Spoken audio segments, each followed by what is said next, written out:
The morning Hazel Boone walked into Redemption Creek with nothing but the clothes on her back, a bruised jaw, and the fierce, unbroken set of her chin. Every man in town either looked away or started calculating how much trouble she might cost him. She had been walking for 2 days straight from the burned-out shell of her late husband's homestead 40 miles east of town, where a fire started by careless neighbors had taken the barn, the mule, the winter stores, and finally her husband Chester's life when he ran back in for the chickens. She had not cried, or at least she had not cried where anyone could see, because crying in the open Texas plains in the year 1876 was a luxury that got people killed. She had walked through scrub brush and caliche flats and one brown, shin-deep river crossing until her boots were cracked through the soles, and her skirt was stiff with red dust, and then she had walked some more. Redemption Creek sat at the fork of two cattle trails in the hill country of West Texas, and it smelled like horse sweat and wood smoke, and the particular tang of ambition that came from men trying to make money off other men's cattle. It had a general store, a livery, a saloon with a piano that was missing 2 keys, a church that doubled as a schoolhouse, a doctor's office that the doctor barely used because he was usually at the saloon, and a land office that everyone understood was more or less crooked. It had maybe 300 souls counting the Mexican families who lived in the adobe houses south of the creek, and the black families who had homesteaded the good bottomland before anyone else thought to want it. Hazel walked into the general store first because she had a practical mind, and her most immediate problem was water. The man behind the counter looked at her the way men in general stores looked at women who came in alone and dirty. He was a soft-faced man named Pollard with eyes set too close together, and he looked at her bruised jaw and then at the emptiness of her hands and made a private calculation. "You lost, ma'am?" he asked. "No," Hazel said. "I need water and I need to know if there is any work in this town." He laughed. It was not a kind laugh. "Work," he repeated, as if she had said something mildly funny at a dinner party. "What kind of work you imagining?" "Any kind that pays," she said. He looked her over again, slower this time, and Hazel put her eyes on his face with the flat, patient expression of a woman who had learned that certain looks from certain men required immediate and total stillness, like coming across a rattlesnake on a path. You did not move. You waited. You let the rattlesnake decide whether today was the day. Pollard decided it was not. He pushed a tin cup of water across the counter and said, "You could try the saloon. Martha Dull runs it and she sometimes takes on girls."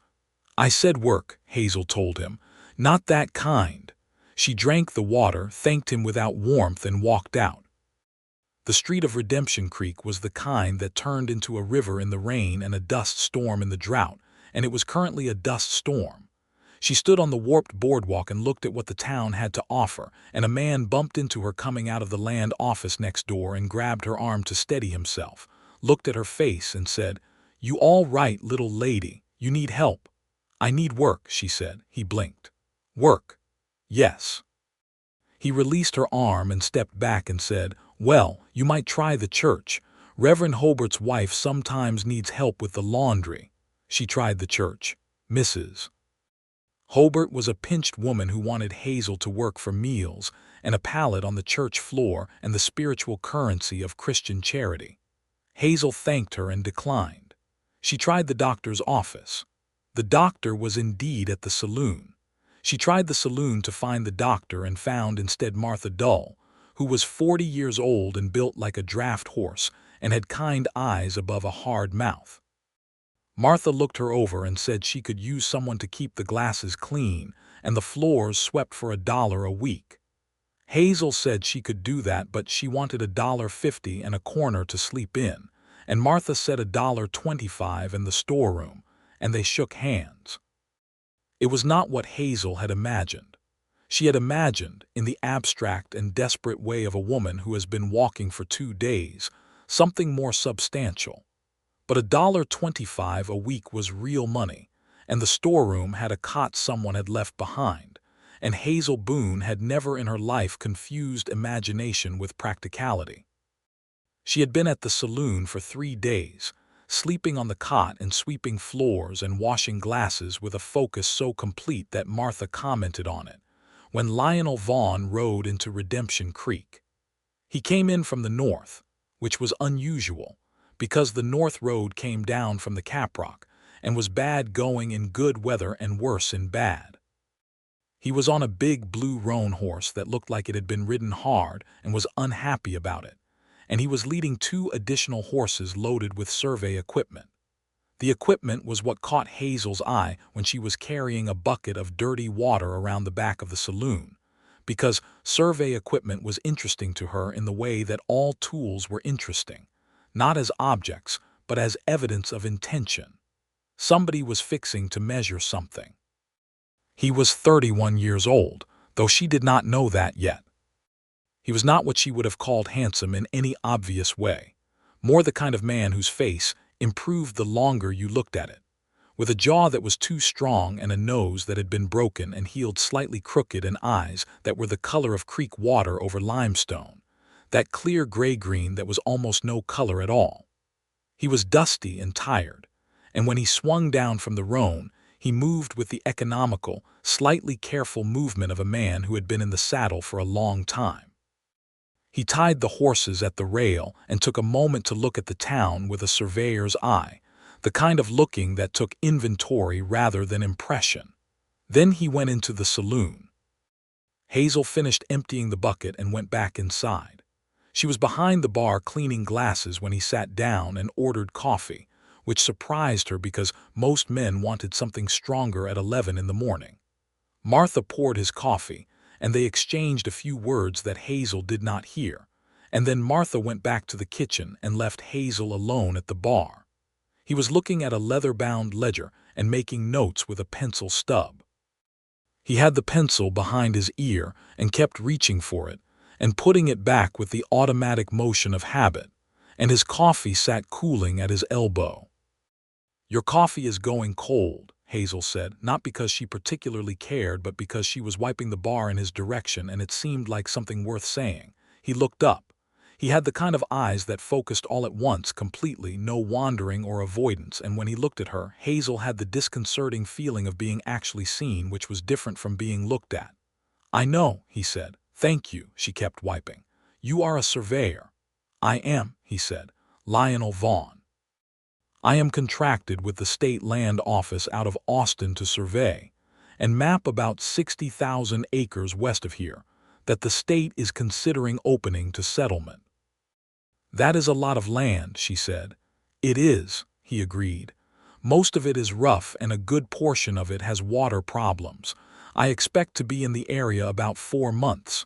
She did not know why she kept talking to him.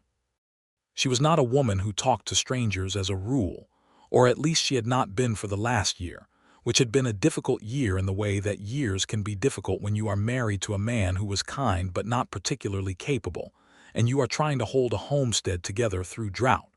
But something about his directness invited directness. "You said contracted with the State Land Office," she said. "Does that mean you have staff, or are you working alone?" He looked at her with that full, focused attention again. "I had a partner," he said, "but he turned back at Abilene, got word his mother was ill, so at present I am working alone, which is going to make the surveying significantly more difficult." He paused. "Why?" "Because I am looking for work," she said. "Real work, paid work." He put down his pencil. "What do you know about surveying?" "I know that it requires 2 people to do correctly," she said. "I know that one person holds the surveyor's rod and the other looks through the instrument and records the measurements. I know that the rod person needs to be able to read numbers and follow instruction and stand still. I can do all 3. He studied her for a long moment. She studied him back. "Where did you learn about surveying?" he asked.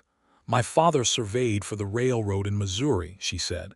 "I used to help him when I was a girl, before we came to Texas." He picked up his pencil again and tapped it against the ledger. He was not dismissing her out of hand, which was more than she had expected. Most men, when a woman mentioned that she wanted a job that was not cooking or cleaning or sewing, went through a very predictable series of expressions, from surprise to amusement to condescension.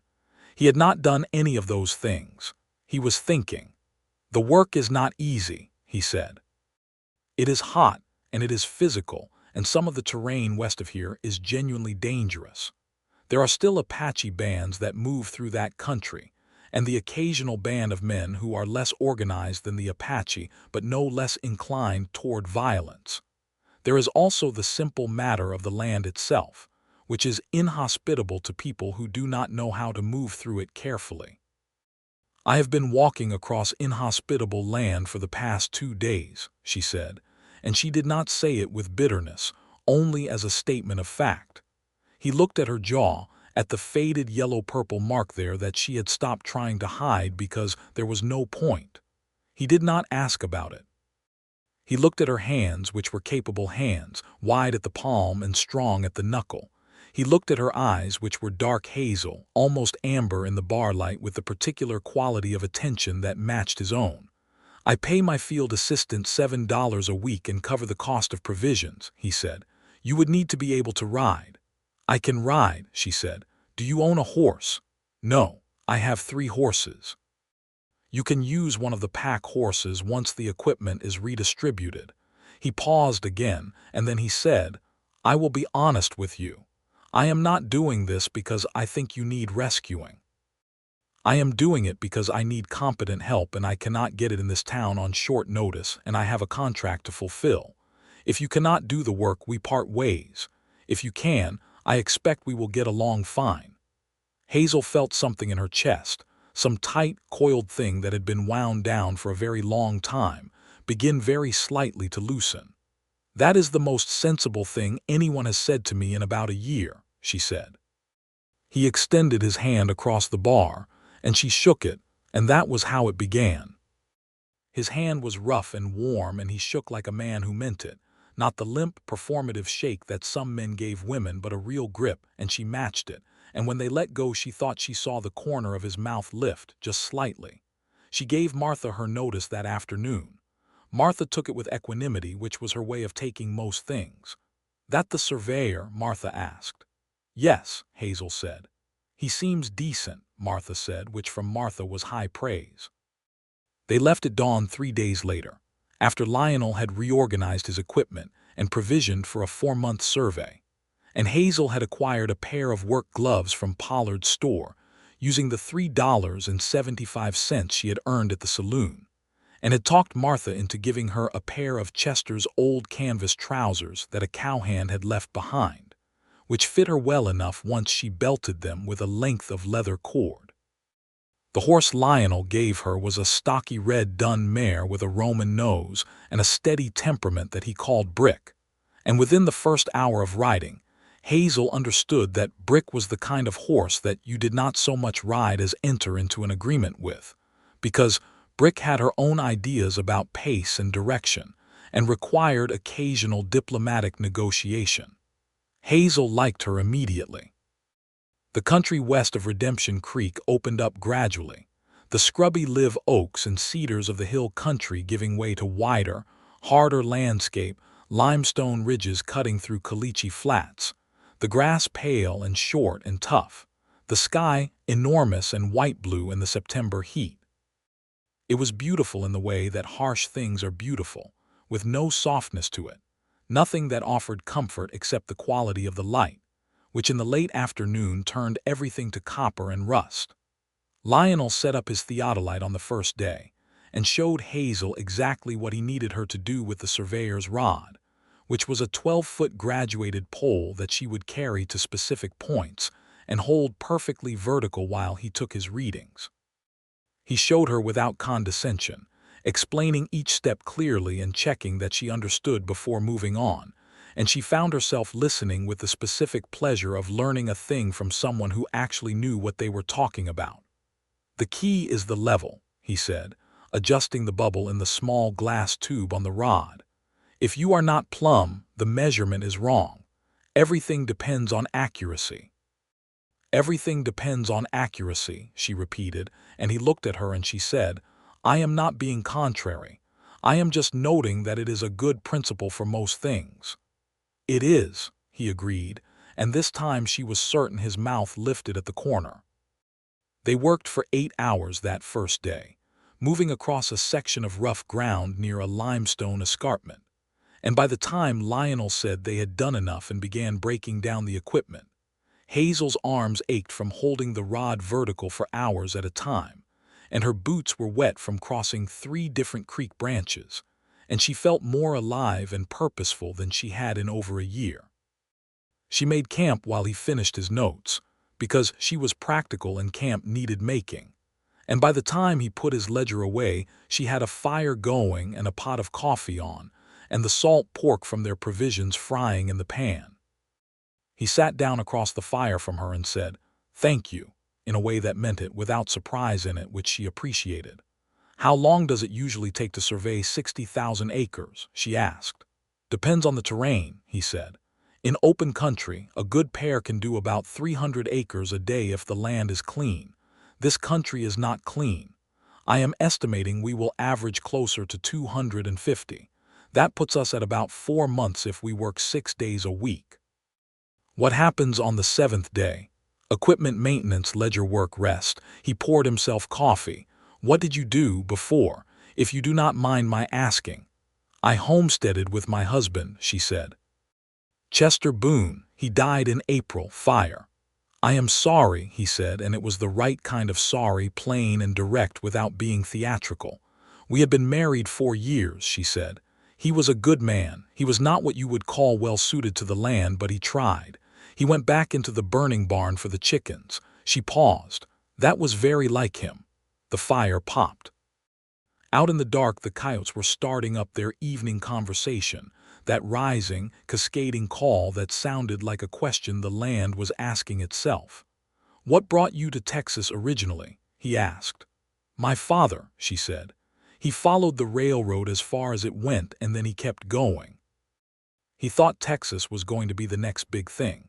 He died of cholera 2 years after we arrived. My mother lasted another year. I married Chester because I was 22 and alone, and Chester was willing, and in 1872 that was a practical solution." She said it without self-pity, only the flat recognition of what had been true, and he received it the same way, without offering sympathy she had not asked for. "And you?" she asked. "What brought you to surveying?" "Mathematics," he said simply. "I was good at it from the time I could think. My father was a judge in Virginia, a very particular kind of man, and he expected me to read law, which I did for about 8 months before I decided I would rather be outside." He turned his coffee cup in his hands. "I came west in 1868 and contracted my first survey in 70. I have been doing it since." "Do you like it?" He considered this with the seriousness he appeared to give everything. "I like the precision of it," he said. "I like that the land is what it is and the measurement either reflects that or it does not. There is no arguing with a true measurement." "No," she agreed, "there is not." They sat with the fire and the coyotes in the enormous dark, and it was not uncomfortable. Hazel was not a woman who needed silence to be filled, and apparently neither was he. The first week established their rhythm. They were up before light, ate a quick breakfast, worked until the heat of early afternoon became genuinely brutal, rested through the worst of it, then worked again until the light failed. Hazel was a precise and tireless rod person. She held perfectly vertical. She moved quickly to each new station. She read back numbers accurately when he asked for confirmation. He recorded measurements with a speed and neatness that she found herself watching with a kind of professional admiration, the pencil moving across the ledger in clean, small figures. On the 4th day she noticed him squinting at a section of the ledger in the evening light and said, "Are you having trouble seeing it?" "The light is going," he said. "You were squinting earlier when you were at the theodolite," she said. He looked at her. "I have some trouble with distances." "Then how do you sight the instrument?" "I can see close clearly," he said. "It is only distance that blurs. I can read the rod perfectly well at 50 feet. At 200 it is more difficult." "You should have spectacles," she said. "I am aware of that. Do you not have them because you think spectacles are vain or because you have never gotten around to it?" He almost laughed. She could see it happen, the surprise of it arriving on his face and then being carefully controlled. "The latter," he said. "The next town we go through for provisions, you should see to it," she said. "You are measuring 60,000 acres. Precision matters." "You said that yourself," he agreed. "I did," she said. "I meant it." He got spectacles at the supply town of Archer's Bend 3 weeks later, plain wire-rimmed ones that he put on, and then looked around at the world with an expression of such private, startled pleasure that Hazel had to look away, because watching him see clearly for perhaps the first time in years felt like witnessing something intimate. "Better?" she asked. "Considerably," he said. He was looking at her, and then he looked quickly away. Hazel noticed that. She filed it away in the careful, private part of her mind where she kept things that required further observation. The days accumulated. They moved steadily west and south across the survey area, working in the early mornings and evenings, camping in draws and dry washes where there was shelter from the wind. Hazel learned the country the way you learn a language when you live in it, not by studying but by necessity, reading the ground for water signs, learning which plants meant a spring was nearby, learning how the limestone formations ran and where the flash flood channels were, and how the sky looked when weather was coming from the northwest. Lionel watched her learn and said nothing about it directly, but she noticed that he began asking her opinion on route planning, standing at the map with her in the evenings and saying, "I want to get to that ridge section by Wednesday. Which way do you think is better?" and listening to her answer with genuine attention. In the third week they encountered the first real difficulty. They were working near the western edge of the survey area, in a canyon section where the limestone walls rose 30 feet on either side and the floor was cut by a dry creek bed, when Hazel heard something that was not the right kind of sound for that place. It was the quality of the silence that changed first, the birds going quiet, and then there was a sound that was boots or hooves on rock somewhere above them. "Lionel," she said quietly. He was at the theodolite and he did not need to be told twice. He straightened up and looked at the canyon walls. 3 men came over the rim on the south wall. They were not Apache. They were not, as far as Hazel could tell, anything you would want to meet in a canyon, being roughly dressed and carrying rifles in the loose, proprietary way of men who were used to the effect a rifle has on a conversation. The one in the middle was the apparent leader, a man with a red beard and small eyes who looked at the survey equipment with the calculating expression of someone adding up values. "Nice instrument," he said. "Thank you," Lionel said, which Hazel thought was either very brave or very foolish, and then he said, "We are surveying on behalf of the state of Texas. Our credentials are in order. We have nothing of significant monetary value." He paused. "The theodolite is worth less than it looks. It is actually a fairly old model."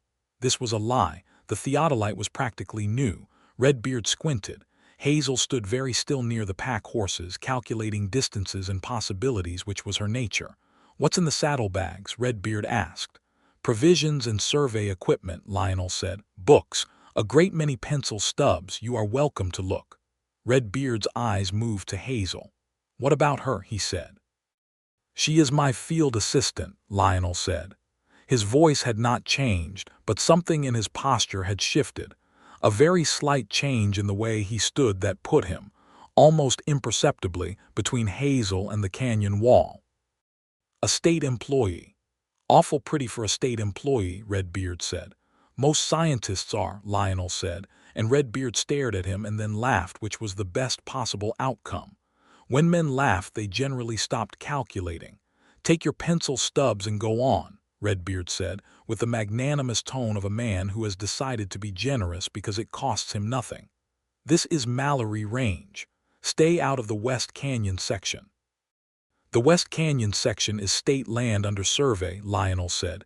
"If you have a claim, you should file it with the land office in Austin." "I am filing it right now," Redbeard said, gesturing with the rifle.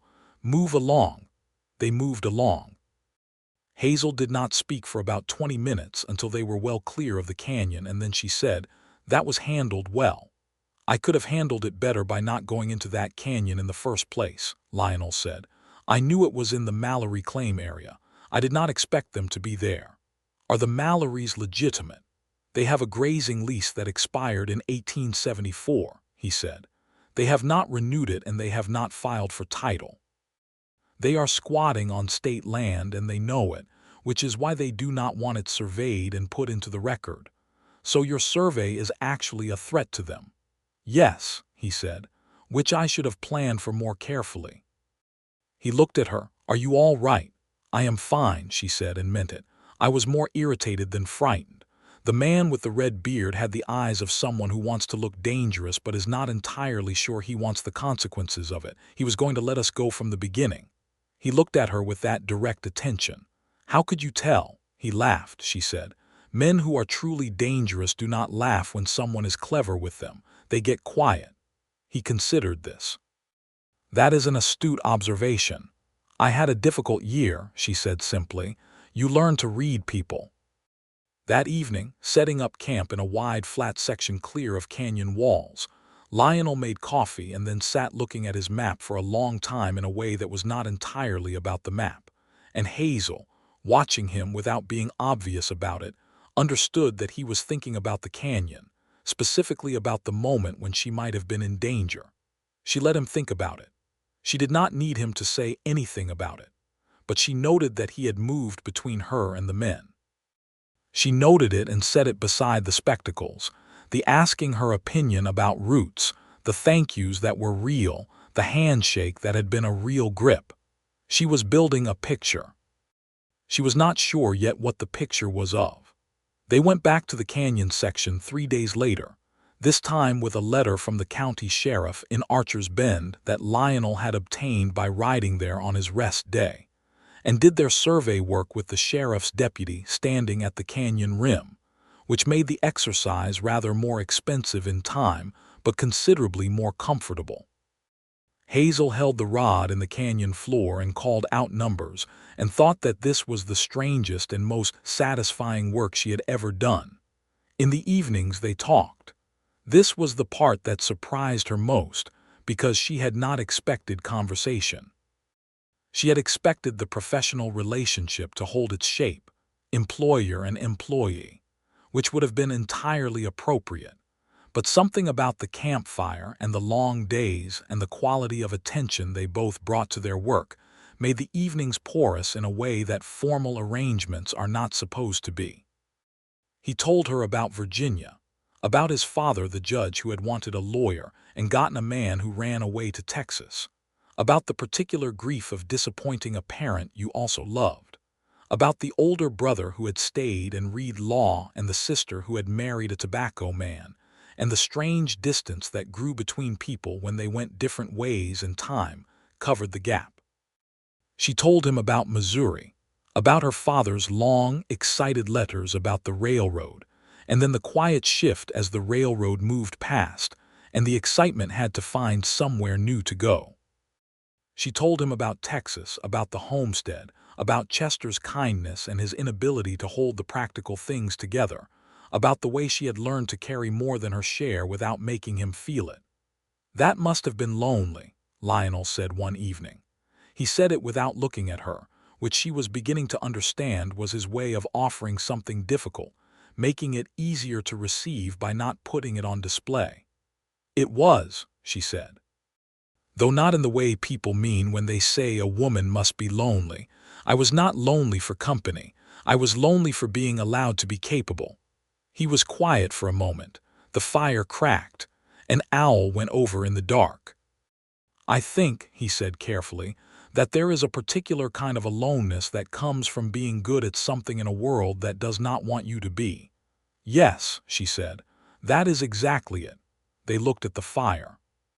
Then he looked at her and she looked at him, and there was something in the air between them that was not quite conversation and not yet anything else, but it was a thing with weight and presence, and Hazel acknowledged it privately to herself the way she would acknowledge a change in the weather, noting it, watching it, waiting to see what it would do. 6 weeks in, on a Sunday that was their rest day, Lionel was doing ledger work at the camp table and Hazel was mending her boots, which were giving out again despite her best efforts, and she became aware that he had stopped writing and was watching her. "What?" she said without looking up. Nothing, he said. I am sorry, that was rude. You were thinking something, she said. You may as well say it.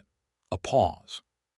I was thinking that I have never in my professional life worked with someone who is as comfortable in this kind of country as you are. Most people, even experienced hands, fight it. You do not fight it. She looked up. My father taught me that, she said. He said the land does not care about you personally. It is not against you, but it is not for you either. Once you accept that, you stop wasting energy on being aggrieved by it. Your father sounds like he was a wise man. He was a hopeful one, she said, which is not always the same thing, but in his case it mostly was. He put down his pencil. Hazel, he said, and the use of her name in his mouth, which he used rarely and carefully, made her still. I want to say something, and I want you to know that you may say exactly what you think in response, and nothing between us professionally will change. She put down the boot. Say it. I enjoy your company, he said, considerably. More than I have enjoyed anyone's company in a long time, and I am aware that is perhaps not the most appropriate thing to say given the nature of our arrangement, and I would not say it if I were not also very certain that you are not a woman who requires protecting from a direct statement. She was quiet for a moment, turning the thing over. I enjoy your company too, she said, considerably. He nodded once, a slight, careful nod. All right, he said. All right, she agreed. He picked up his pencil and went back to the ledger, and Hazel went back to the boot, and the Sunday continued in the easy way it had been going. But something between them had shifted. One of those small, significant shifts that does not look like much from the outside, but that both people feel as clearly as a change in the wind direction. The following weeks deepened things. There was no dramatic moment, no sudden declaration. It was the accumulation of ordinary things done in close proximity with growing mutual regard, and it had the particular texture of something real rather than something performed. He brought her coffee in the morning before she asked for it, because he had noticed that she rose more slowly than he did and needed a few minutes before she could be fully herself. She began automatically packing the theodolite when they broke camp, because she had learned exactly how he liked it nested in its case. They disagreed, sometimes sharply, about route choices and camp locations, and discovered that disagreeing directly and respectfully was one of the most pleasure-giving things you could do with a person you trusted. One afternoon near the end of October, they were surveying a high ridge section with a view that stretched west for 50 miles on a clear day, the land rolling out in colors of rust and sage and the silver gray of limestone, and Hazel was standing at her station on the far end of the ridge holding the rod when she heard Lionel's voice carry faintly across the distance. She could not hear the words, but she could hear the tone, and it was different from the clipped, precise survey commands she was used to from him. She held the rod straight and waited, and when he finally called the signal she carried the rod to the next station, and when they were close enough to talk she said, "What were you saying before the signal?" He looked slightly caught. "I was talking to myself." "I know," she said. "What about?" He looked at the view. "I was thinking that this is the finest stretch of country I have surveyed in 12 years of doing this," he said. "And then I was thinking that I am glad I am seeing it with you specifically, and that led me to saying some things aloud that I should have kept internal." "What sort of things?" she said, with the patience of a woman who was prepared to wait as long as it took. Turned and looked at her directly. The afternoon light was that copper color, the kind that makes everything look like a painting, and it was on his face and on his wire-rimmed spectacles and on the crooked line of his heeled nose. "The sort of things," he said, "that a man says when he realizes that he is in love with someone." The wind moved through the grass on the ridge. Below them a hawk circled in slow, patient spirals. Hazel set the surveyor's rod carefully upright in the ground. She looked at him. "That is a significant thing to say," she said. "I know," he said. "I would not say it if I were not sure of it." "How long have you been sure of it?" he considered. "Honestly. Some part of me has been moving toward it since the morning you shook my hand across that bar. But I was certain about 3 weeks ago, when you told me about being lonely for being allowed to be capable. because that is the loneliest kind of lonely there is, and I have felt it too, and knowing that you understood it exactly made me feel less of it." He paused. "I am telling you because you have always seemed to me like a woman who deserves to know the truth of a situation rather than have it managed around her." Hazel stood with the ridge and the view and the hawk circling below, and she took inventory of herself the way she took inventory of situations, honestly and without flattery. She was 26 years old. She had been widowed 7 months. She was standing on a limestone ridge in West Texas in the employment of this man who had spectacles and a crooked nose and a habit of actually listening when she spoke, who had offered her work instead of rescue and meant it, who laughed rarely but genuinely, who had stood between her and 3 armed men in a canyon without making a performance of it. "I think," she said, "that I have been moving toward something similar. I have been watching it come and trying to decide whether it was sensible or not. And I have decided," she said, "that sensible is overrated as a criterion." Something happened to his face then, a slow, complete change that was not what she would have called a smile because it was too much for that word, too full and too vulnerable and too steady at the same time. He reached out and took her hand, not the handshake from the bar but something else entirely, her fingers in his thumb moving once across her knuckles, and she turned her hand and held his back. They stood on the ridge in the copper light with the hawk below them and the 50 miles of West Texas ahead of them and held on, and it was the most straightforward and the most complicated thing, and it was also, Hazel thought, the most true thing she had felt in a very long time. They did not kiss that day on the ridge. They walked back to camp hand in hand and then made dinner together and talked about the survey route for the next week, because that was who they were, people who let things be what they were without rushing them. But the quality of the evenings changed. He sat closer to her at the fire. She leaned sometimes against his shoulder when they were reading the map together, and he would adjust slightly to accommodate her, and neither of them remarked on it. He kissed her 3 days later, in the early morning before the work began, when she was pouring coffee and he came up beside her and said her name once, and she looked up, and he kissed her with the same direct, careful, complete attention he brought to everything. And it was nothing like she expected and exactly like she should have expected, which was the best possible kind of surprise. November arrived cold and fast, the way it does in West Texas where there is no topography to slow the north wind, and the work became harder in the cold, their breath misting over the theodolite, Hazel's hands going numb around the rod until she developed the habit of tucking them into her armpits between stations. Lionel gave her his extra pair of wool gloves, and when she protested he said, "You need your hands to hold the rod accurately. This is a practical matter," and she received it as a practical matter and wore the gloves. They were 2/3 through the survey. The map taking shape in Lionel's ledgers was becoming something real and legible, the shape of the land coming clear in the clean lines of his notation, and Hazel looked at it sometimes with a proprietary pride that surprised her, because her name was nowhere in the ledger but her work was in every measurement, every number, every precisely held station. "You should put it in the records," she said one evening, looking at the ledger. "Field Assistant, Hazel Boone. It should be in the documentation." He looked up. "I have had it in every weekly report I have sent to Austin," he said. "Field Assistant H. Boone, employed at standard rate." She looked at him. "You are part of this survey," he said. "It would not be accurate without you. I do not see why the record should be inaccurate." She had to look back at the ledger because of what his face was doing and what her own face was doing in response.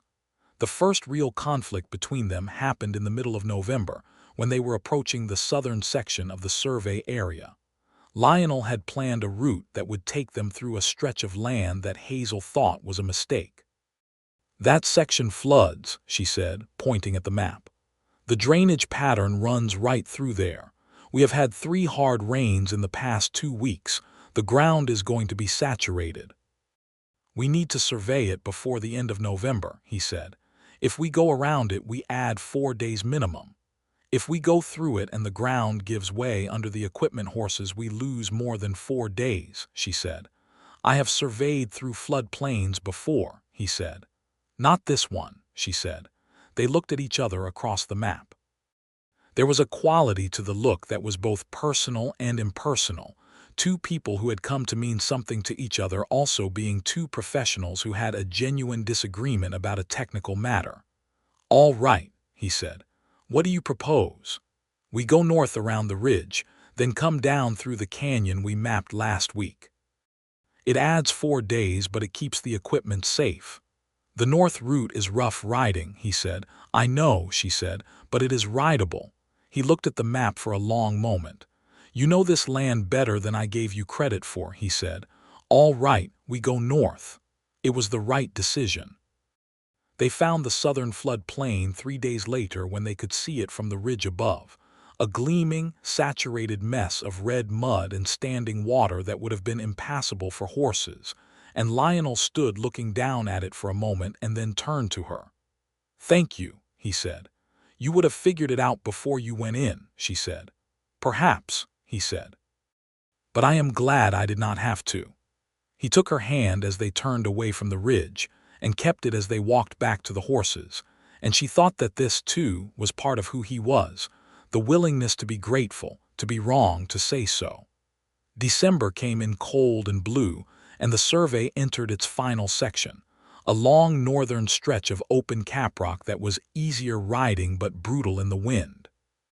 They worked steadily, their rhythm by now so established that they barely needed to speak during the work itself. Hazel moving to each station with precision, Lionel taking his readings and recording with speed.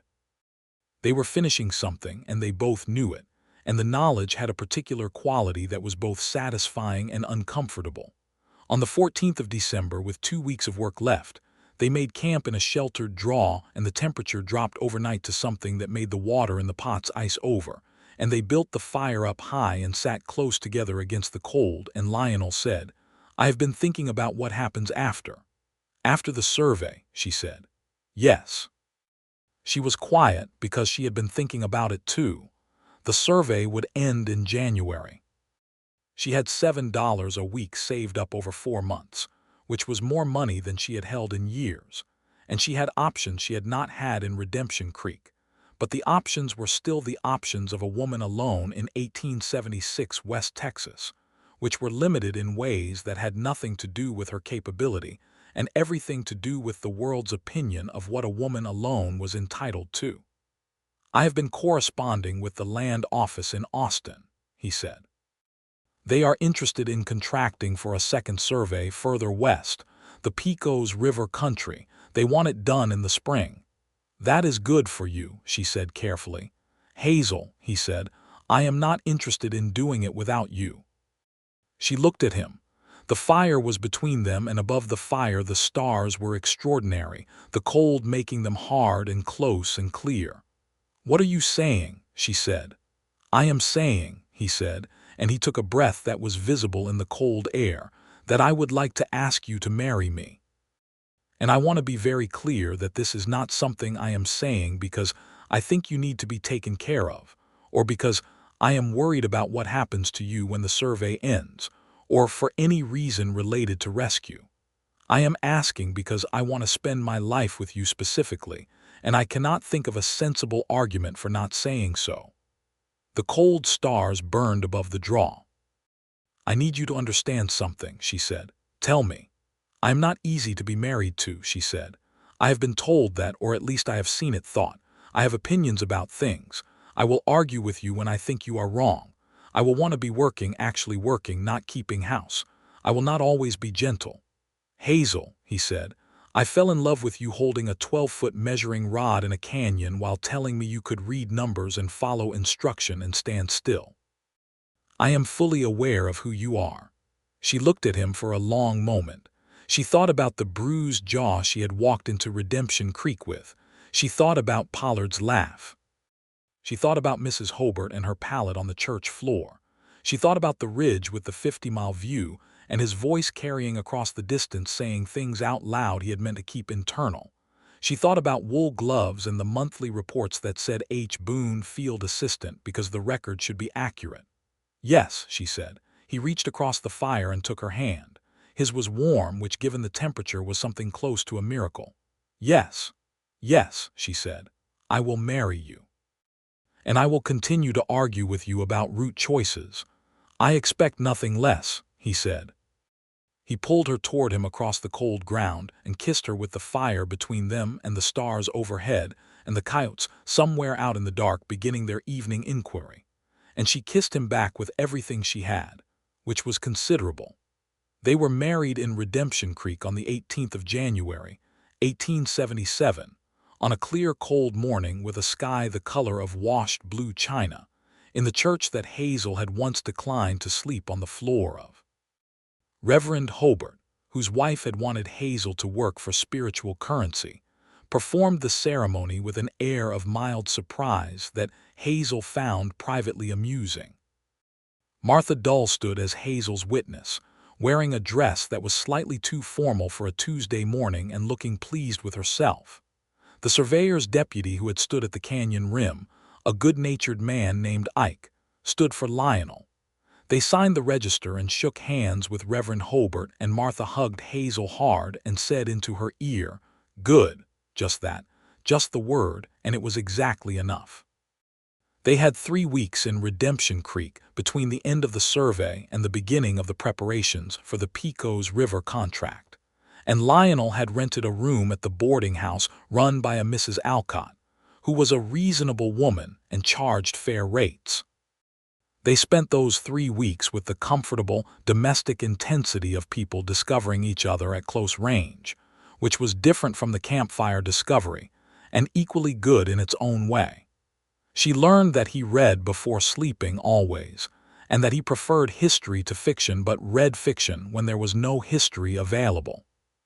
She learned that he made coffee incorrectly according to every standard of common sense, too strong and too long boiled, and that he was genuinely puzzled when she said so. She told him he had been making terrible coffee the entire survey, and he said, "You did not say anything," and she said, "I was being polite," and he said, "Please stop." He learned that she dreamed, and that her dreams were vivid and occasionally distressing, and that she would sometimes be very quiet for an hour in the morning after a bad one, working through something, and that the best thing to do during those hours was to put coffee within reach and leave her alone unless she specifically asked for company.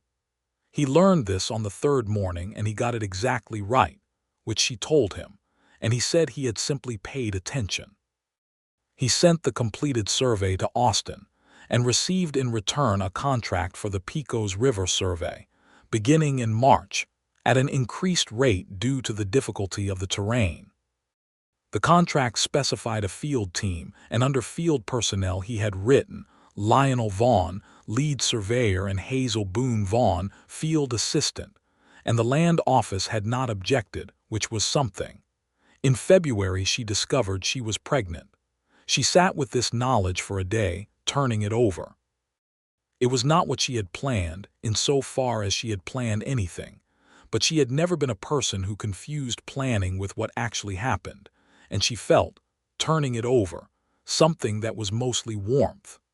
She thought about telling Lionel and then thought more about how to tell him, because how you said a thing mattered to her in the way precision mattered to a surveyor. She told him in the evening when they were both at the table, she with her mending and he with his ledgers, and she said, "I need to tell you something that will affect our plans." He put down his pencil, that complete attention. "I am going to have a child," she said, "approximately in the autumn." He was still for a moment. Then his face did that thing, that slow, complete change that was too much for the word smile. "All right," he said. "The Pecos survey," she began. "We go," he said. "If you are willing and able and the doctor says it is safe to travel through the summer." "I will be fine," she said. "I know you will," he said. "But I would like the doctor's opinion as well, because I am not entirely calm about this, and it would help me to have an external authority." She looked at him and found that her face was doing something it had not done in a very long time, which was smile with full intent, nothing held back. "You are going to be anxious about this, are you not?" she said. "Almost certainly," he said. "I would prefer to be practical about it, but I expect that will only hold for so long." He came around the table and crouched beside her chair and put his hand against her face, the broad palm of it warm against her cheek, and looked at her with that complete and searching attention. "I am," he said carefully, "very glad." "So am I," she said. He kissed her forehead and then stayed there with his forehead against hers for a moment. And outside the boarding house Redemption Creek went about its business, horses and voices and the distant piano in the saloon with its 2 missing keys. And inside the room there was just the 2 of them and the thing that was coming and the solid, specific reality of what they had built. The Pecos River survey began in March and was everything Lionel had warned it would be: harder country and wilder. The land west of the Pecos having a quality of absolute indifference to human presence that even Hazel found bracing. The river itself was brown and fast and treacherous at crossing, nothing like the gentle streams of the hill country survey, and the terrain was volcanic in places, black rock formations that cut through the limestone like dark thoughts through ordinary ones.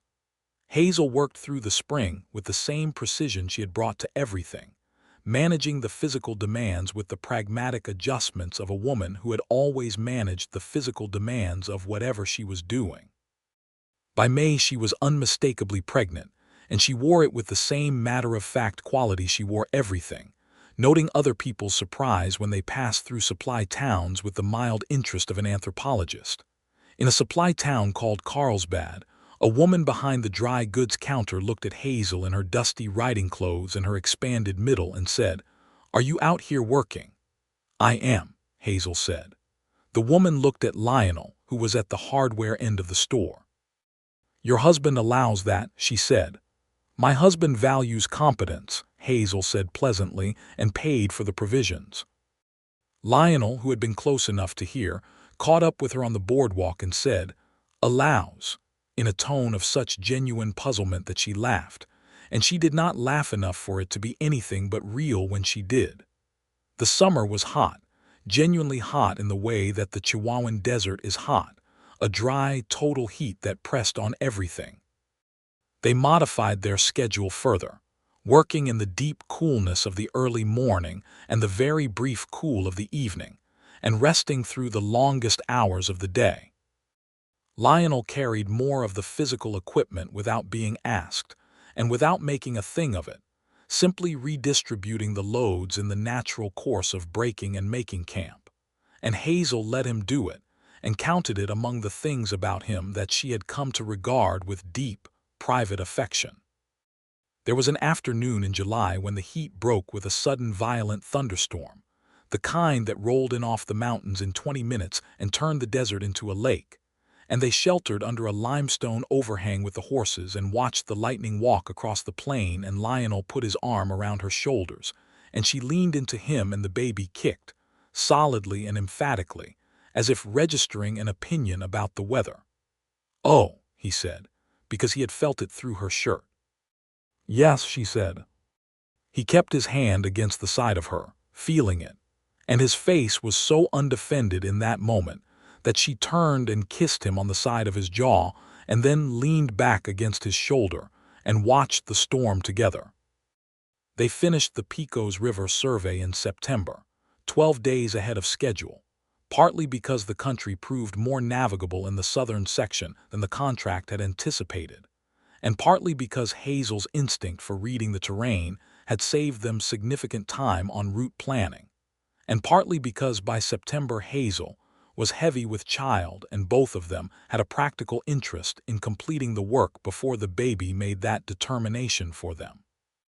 They rode back to Redemption Creek because it was the closest thing they had to a home base, and arrived in late September to find that Martha Dull had expanded the saloon into a proper hotel with 4 rooms, and that Pollard's store had burned down and been replaced by a larger establishment run by a family named Rays who were, by general account, both more honest and better stocked. The Reverend Hobart had moved on to another town and been replaced by a younger man who seemed more interested in the actual people of his congregation than in their spiritual currency. Mrs. Alcott at the boarding house had their old room and was very pleased to see them, and fussed over Hazel in the good kind of way, the way that was helpful rather than condescending. The baby came on the 15th of October, 1877, in the boarding house room with Mrs. Alcott and the town's new doctor, who had taken up residence in his actual office and was competent and calm. It was a long night, and Hazel was the same person in labor that she was in all things, focused and direct and dealing with what was in front of her without drama, which did not mean it was not difficult, because it was, but it meant that when the sun came up and the doctor put a son into her arms, she was exhausted and entirely herself. Lionel, who had been in the hallway because the doctor had been firm about it, came in when Mrs. Alcott opened the door, and he looked at Hazel and then at the child, and the expression on his face was the ridge expression and the fire expression and the spectacles expression, and none of them and all of them at once. He sat beside her on the edge of the bed and looked at the boy, who was red-faced and unimpressed with the world and had a surprising amount of dark hair. "He looks angry," Hazel said. "He looks healthy," the doctor said. "He looks like you," Lionel said, which made Hazel look at him and find that his eyes were bright in the way that eyes are when someone is working very hard not to cry. "He will look like himself once he settles," she said. "They always do." He put out one finger, and the baby grabbed it with the reflexive, inexplicable ferocity of the newborn, and Lionel looked at her over the child's head and she looked at him, and between them was something that had no adequate language, only the fact of itself. They named him Samuel Clifton Vaughn, Samuel for Lionel's grandfather and Clifton for Hazel's father, and he was a loud and vigorous baby with strong opinions about most things, which surprised absolutely no one who knew his mother. They spent the winter in Redemption Creek, a real winter, domestic in ways that were new and interesting. Hazel discovered that she was good with a baby in the same way she was good with most practical things, without sentimentality but with great competence and genuine warmth, and Samuel thrived accordingly. Lionel was the kind of father who read aloud to the baby, from whatever he was reading himself, history and surveying manuals, and the occasional novel, in the theory that the voice mattered more than the content, and Samuel seemed to agree, going quiet and attentive under the sound of it. In January, a letter arrived from Austin. A new contract, the largest yet, 120,000 acres of land in the Guadalupe Mountains that the state was considering for a significant settlement initiative. The work would take 8 to 10 months, and the rate offered was substantially better than anything Lionel had earned before. They discussed it at the table after Samuel was asleep, the letter between them. "It is far," she said. "Yes," he said. "The Guadalupes are serious mountains. The terrain will be rougher than anything we have worked." "Yes," he said, "I know. The contract says we would need to be in the field by April. Samuel will be 6 months. "Yes," he said again, watching her. "I want to go," she said.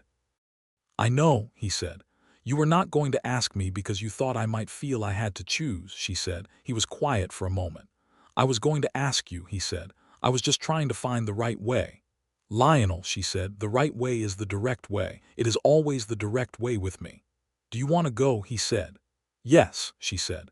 "Samuel can travel. He is a healthy child. We can hire a nursemaid in Carlsbad for the summer months if it becomes necessary. The contract rate makes that feasible." She looked at the letter. "This is good work, important work. I want to do it."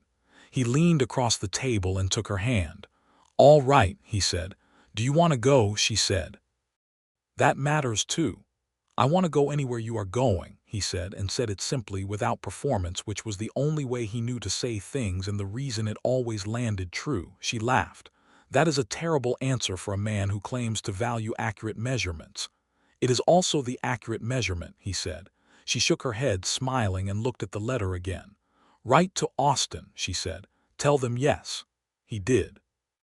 They left for the Guadalupes in April with Samuel, in a purpose-built carrier that Lionel had constructed over the winter from leather and canvas, which strapped to the front of Hazel's saddle, and in which Samuel rode with the expression of someone who found the whole situation acceptable for now, but reserved the right to reconsider.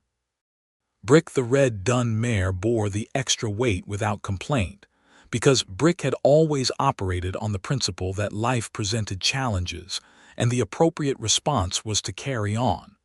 The Guadalupe Mountains were extraordinary. Hazel, who had thought herself past the age of being struck dumb by landscape, found herself slowing her horse and simply looking at intervals throughout the first day's approach, the mountains rising from the desert floor in walls of white limestone that caught the light and made something like fire out of it. "You said the terrain would be rough," she said. "It is rough," he said. "That does not mean it is not beautiful." "No," she said. "It does not." Samuel made a sound that might have been opinion. They found their rhythm again, the old survey rhythm with the new layers of it, and Hazel was back on the rod within the week, operating with the same precision she always had, the carrying and rocking of Samuel having done nothing to diminish her ability to hold a 12-foot pole vertical for hours at a time. The nursemaid from Carlsbad, a stout and capable woman named Alina Reyes, who was a cousin of the Redemption Creek Reyeses, arrived in May and proved to be exactly what she was, stout and capable and good with children, and she and Samuel regarded each other with mutual respect. The Guadalupe survey took 9 months. In those 9 months, Hazel mapped more difficult country than she had thought existed in Texas, learned to read volcanic rock formations and high-altitude weather and the particular behavior of water in desert mountains, and discovered that she could do all of this while nursing a child in the early morning and reading him to sleep in the evening and being genuinely, completely happy. She was 28 years old, and she had spent the worst year of her life walking toward something she could not yet see, and here was what she had been walking toward. This specific life, with this specific man, in this improbable and beautiful country, doing work that mattered and being exactly as capable as she was without anyone asking her to be less. One evening in November, with Samuel asleep in the tent and Alina in her own camp nearby, and the Guadalupe range lit by a moon so bright you could read by it, Hazel and Lionel sat outside with coffee and the stillness that had become one of her most valued things, the particular quality of silence they built between them that was not absence but presence. "Do you remember," she said, "what you said to me across that bar in Redemption Creek, about not doing it because you thought I needed rescuing?" "I remember," he said. "That was the moment," she said. "I want you to know that. The rest of it came after, the spectacles and the roots and the canyon and the ridge. But the moment you said that, something in me went still in the best possible way, like a compass settling on true north." He was quiet for a moment, looking at the moon on the mountains. "I meant it," he said, "though I will also admit that by the end of that first conversation I was already in considerable trouble." "Were you?" "Your hands," he said, "the way you held that tin cup, like it was a tool." She looked down at her hands, wide at the palm, strong at the knuckle, working hands. Hazel Boone Vaughn's hands. "I like my hands," she said. "So do I," he said, and reached for one and held it, and they sat with the moon and the mountains and the particular completeness of a life that had been made rather than inherited. They returned to Redemption Creek in January of 1879 with the completed Guadalupe survey.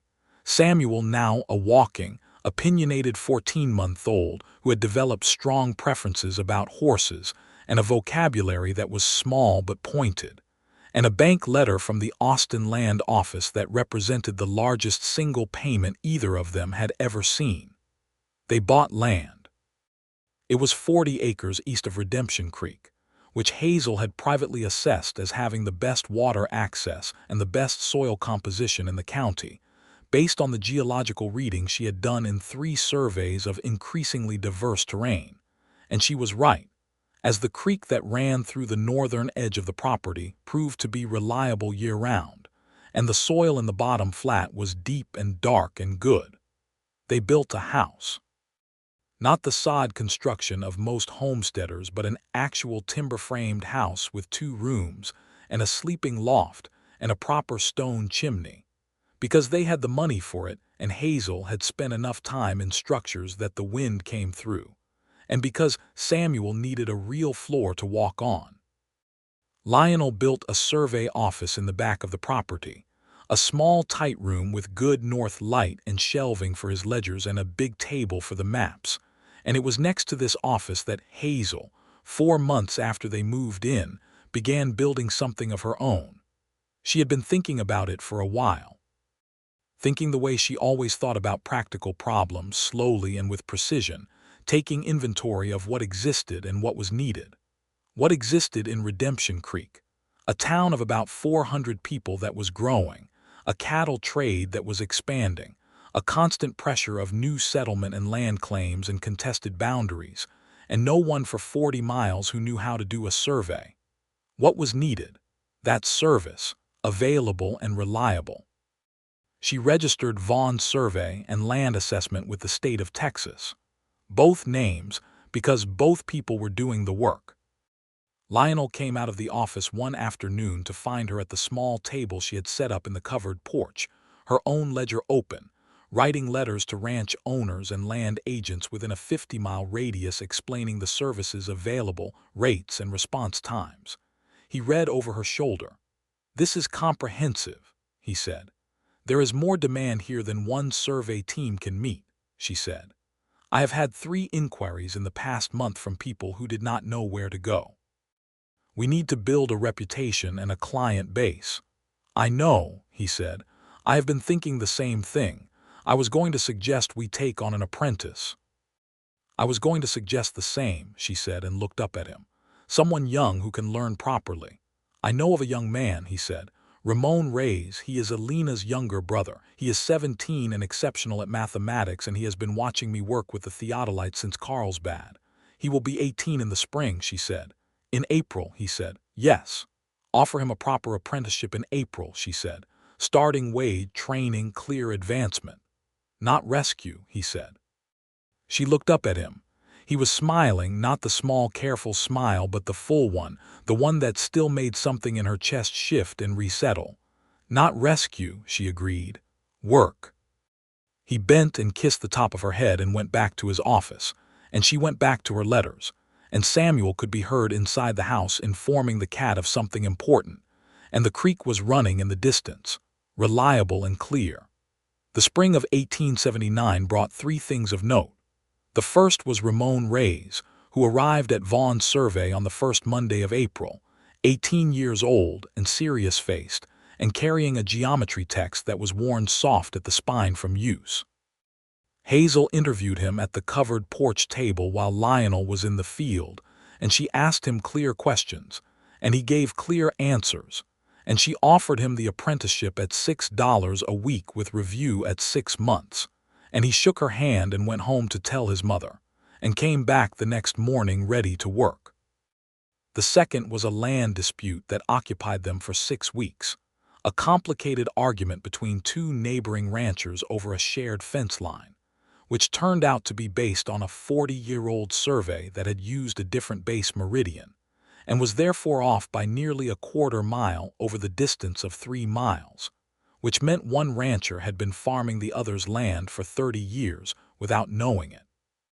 Hazel and Lionel surveyed the whole disputed section twice, with Ramon holding the rod under Hazel's instruction, and produced a report for the county court that was so precise and so clearly documented that the judge said it was the finest survey testimony he had received in 12 years on the bench. The third was that Hazel was pregnant again. She told Lionel on an evening in May when the wild flowers were up in the creek bottom, the bluebonnets and Indian paintbrush making the fields improbable, and he received it with the same quality of gladness he had brought to Samuel, that slow, complete change of face. "How do you feel?" he asked. "Good," she said. "Tired in the morning. Better by afternoon. I expect I will be able to work through the summer." "Of course," he said, as if there had never been any question. "I would like to have someone in the house," she said.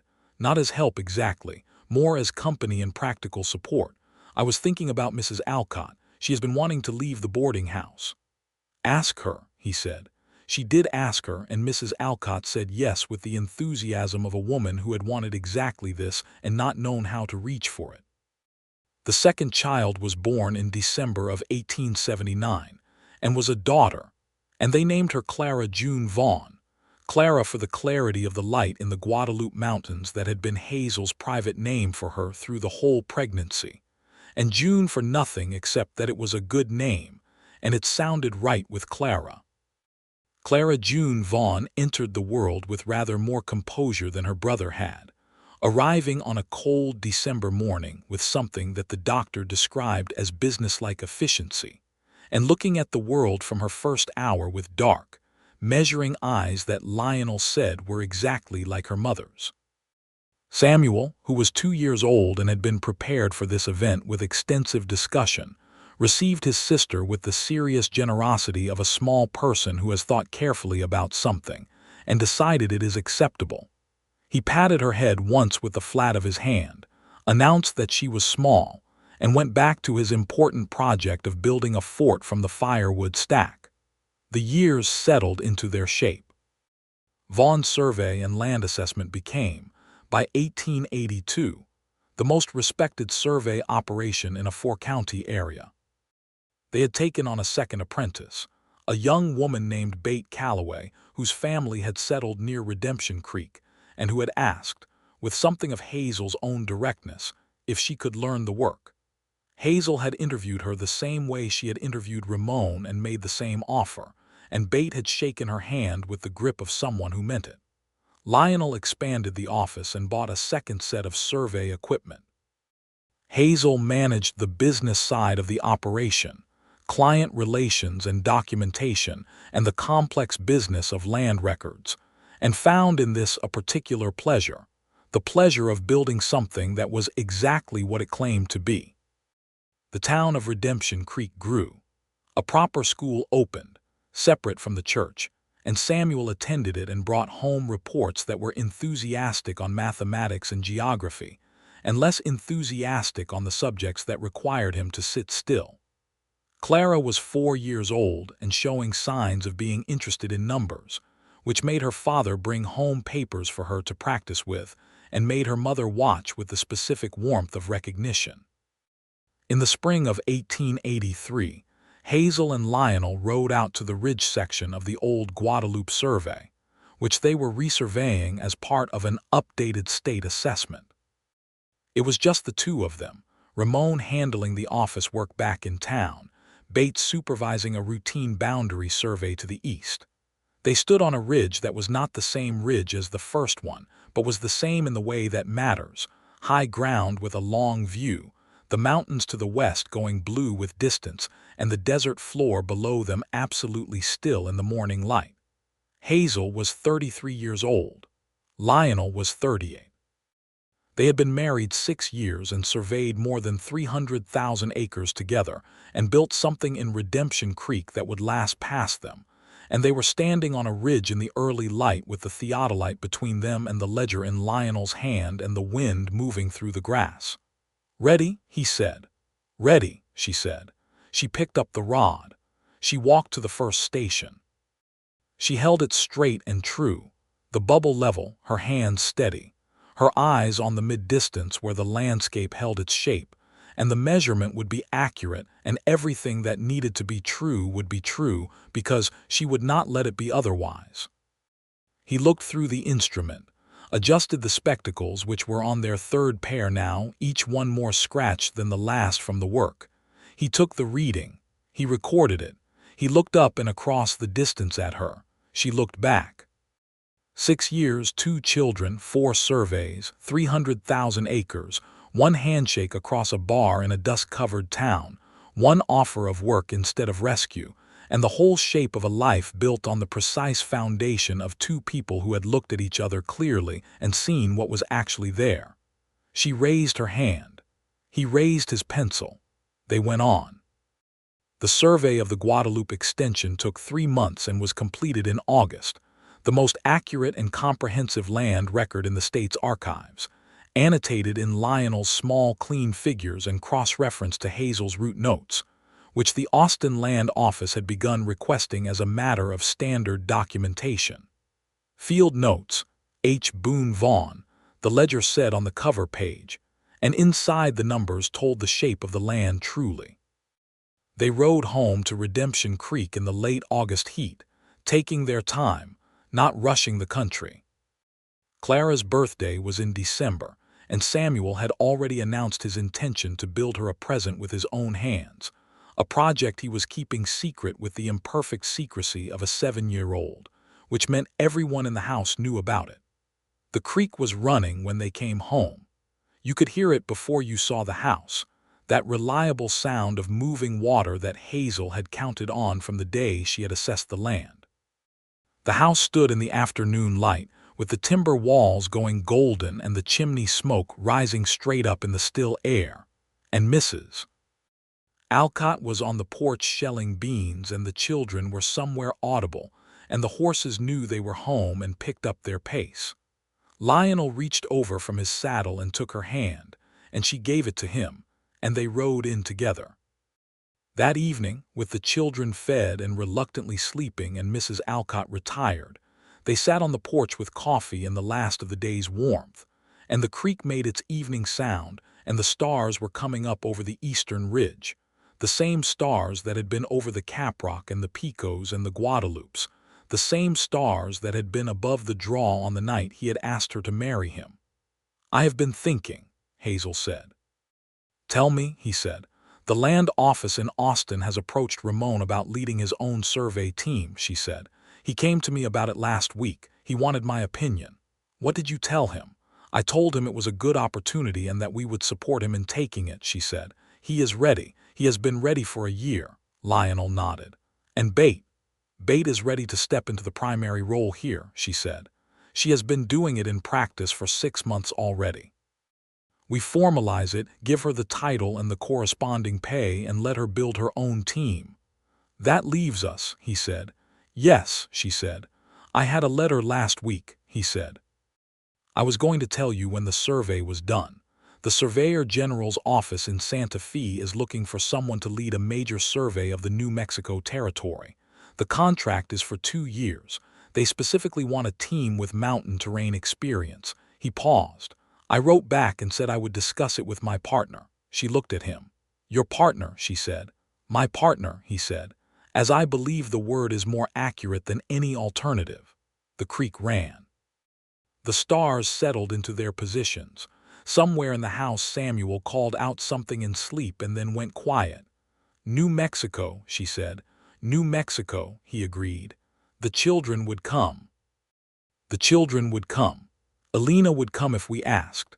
Mrs. Alcott might not want to travel that far, but Mrs. Alcott has been talking about her sister in San Antonio for 2 years, and a change might serve her. Hazel looked at the stars.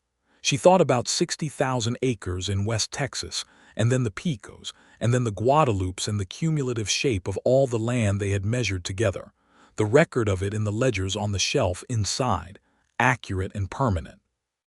She thought about a bruised jaw and cracked boot soles and a bar in a dusty town and a tin cup of water. She thought about a handshake. "Right back to Santa Fe," she said. "Tell them yes." He smiled.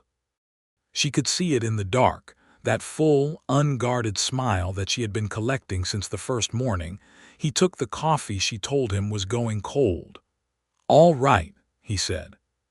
He put his arm around her shoulders and she leaned into his side, and they sat with the last of the coffee, and the sound of the creek, and the weight of what they had made, which was not nothing but the whole true sum of it. The work and the land and the children sleeping inside and the stars overhead, and the next survey already calling from the northwest like the land always called, patient and indifferent and beautiful, waiting to be measured. Hazel Boone Vaughn, who had walked into Redemption Creek with nothing but herself and the fierce, unbroken set of her chin, held her coffee cup like a tool and looked at the stars and was, in the precise and accurate sense of the word, complete.